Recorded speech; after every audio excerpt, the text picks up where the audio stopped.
सबसे पहले तो मैं सभी विद्यार्थी जो आरएफएनएस में शिक्षा ले रहे थे, फर्स्ट ईयर, सेकंड ईयर और थर्ड ईयर, उन्हें कॉन्ग्रेचुलेट करता हूं कि उन्होंने अपनी परीक्षा जो है वो अच्छे से दी और सभी छात्र फर्स्ट ईयर से सेकंड ईयर और सेकंड ईयर वाले थर्ड ईयर में एडमिशन उन्हें मिला।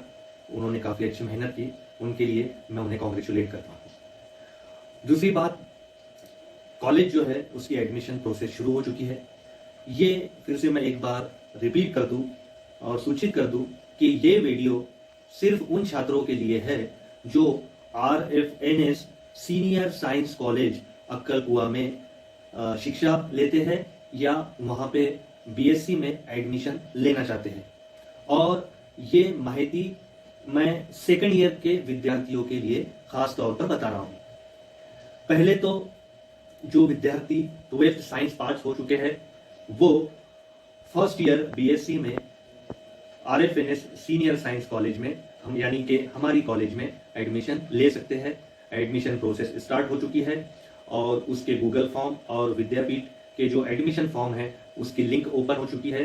तो सभी विद्यार्थी जो आरएफएनएस में एडमिशन लेने के लिए इच्छुक है वो उस लिंक पर जाकर और एडमिशन कमेटी से संपर्क करके अपना एडमिशन कंफर्म कर सकते हैं।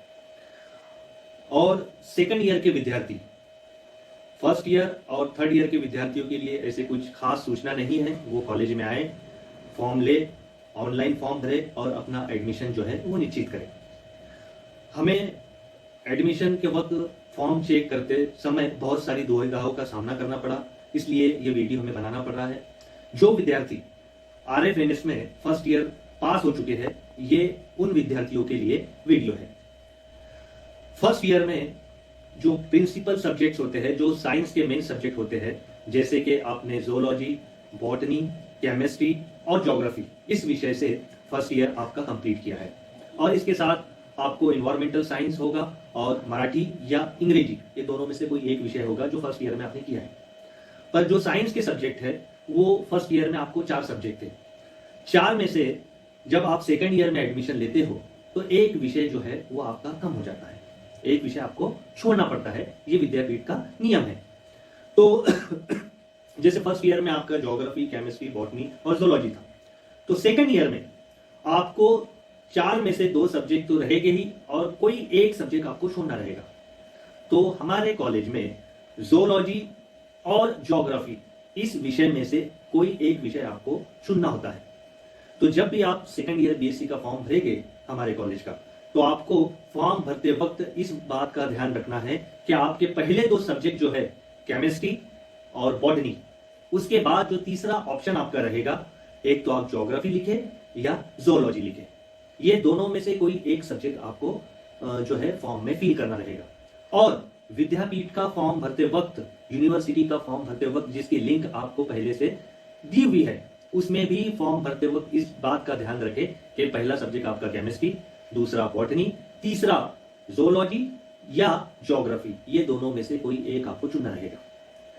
उसके अलावा आपने, अगर आपको सब मराठी ये लेना हो या इंग्लिश लेना हो, ये दोनों सब्जेक्ट में से एक सब्जेक्ट जो है आप चूज कर सकते हैं।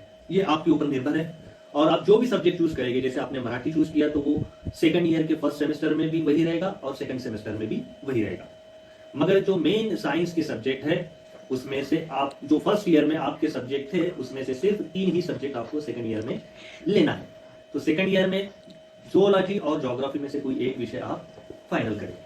उसके बाद सेकंड ईयर में एक एडिशनल सब्जेक्ट आपको होता है जिसका नाम है SEC, उसका फुल फॉर्म होता है स्किल इनहांसमेंट कोर्स। अब ये स्किल इनहांसमेंट कोर्स जो है वो हर विषय का होता है। बॉटनी का भी स्किल इनहांसमेंट कोर्स होता है, केमिस्ट्री का भी स्किल इनहांसमेंट कोर्स होता है, ज्योग्राफी का भी स्किल इनहांसमेंट कोर्स होता है और ज़ूलॉजी का भी स्किल इनहांसमेंट कोर्स होता है। अब ये एक सब्जेक्ट जो होता है स्किल इनहांसमेंट, ये आपने ये 3 सब्जेक्ट तो पहले चूज कर लिए, केमिस्ट्री, बॉटनी, ज्योग्राफी या ज़ूलॉजी, ये तीनों सब्जेक्ट आपने फाइनल कर लिया। अब स्किल इनहांसमेंट का जो सब्जेक्ट है वो आप इन तीनों सब्जेक्ट में से कोई भी एक सब्जेक्ट आप चूज कर सकते हैं। पर आपको यह ध्यान रखना है कि आप जब TYBSc में जाएंगे, जब आपके ग्रेजुएशन के फाइनल ईयर में जब आप प्रवेश करेंगे, तो वो किस सब्जेक्ट से आपको TYBSc करना है, इस बात का ध्यान रखिए। जैसे आपको केमिस्ट्री से करना है तो हमारा सुझाव ये रहेगा कि आप स्किल इन्हांसमेंट सब्जेक्ट जो है वो केमिस्ट्री का चूज करें। अगर आपको बॉटनी से करना है तो आप स्किल इन्हांसमेंट का सब्जेक्ट जो है वो बॉटनी वाला लें। आपको जूलॉजी से करना है तो जूलॉजी का ले, ज्योग्राफी से करना है तो ज्योग्राफी का ले। इसका बेनिफिट आपको यह होता है कि जब आप फाइनल ईयर में जाएंगे तो बहुत सारी बेसिक चीजें जो है आपकी क्लियर हो जाती है। तो होप सो आप इस बात को समझ गए होंगे कि सेकंड ईयर में सिर्फ प्रिंसिपल या मेन सब्जेक्ट में से सिर्फ 3 विषय आपके रहेंगे, जिसमें से कंपलसरी आपको केमिस्ट्री और बॉटनी है। उसके बाद जो जूलॉजी और ज्योग्राफी में से आपको कोई एक विषय चुनना है। और दूसरा ऑप्शन ये रहेगा कि स्किल इन्हांसमेंट जो सब्जेक्ट है वो एक पेपर होगा, उसमें से भी आपको जो 3 सब्जेक्ट आपने चुने हैं कोई एक सब्जेक्ट आपको चुनना रहेगा। पर इस बात का ध्यान रहे कि जब आप TYPSC जिस विषय से करना चाहते हैं, अगर आप वो विषय का वो स्किल इन्हांसमेंट सब्जेक्ट लेते हैं तो आपके लिए उसका बेनिफिट रहेगा, आपको फायदा रहेगा। इस बात का ध्यान रखिए। और उसके बाद जो आपने अगर इंग्लिश चुना है तो आप इंग्लिश ले सकते हैं। अगर आपने आपने अगर मराठी चुना है तो आप मराठी वो सब्जेक्ट आपका रहेगा। और इसके बाद भी अगर आपको कोई शंका है तो आप एडमिशन कमेटी से बात कर सकते हैं। एडमिशन कमेटी के नंबर्स जो है आपके पास है, और कुछ दिक्कत है तो आप मुझसे भी पूछ सकते हैं। धन्यवाद, थैंक यू।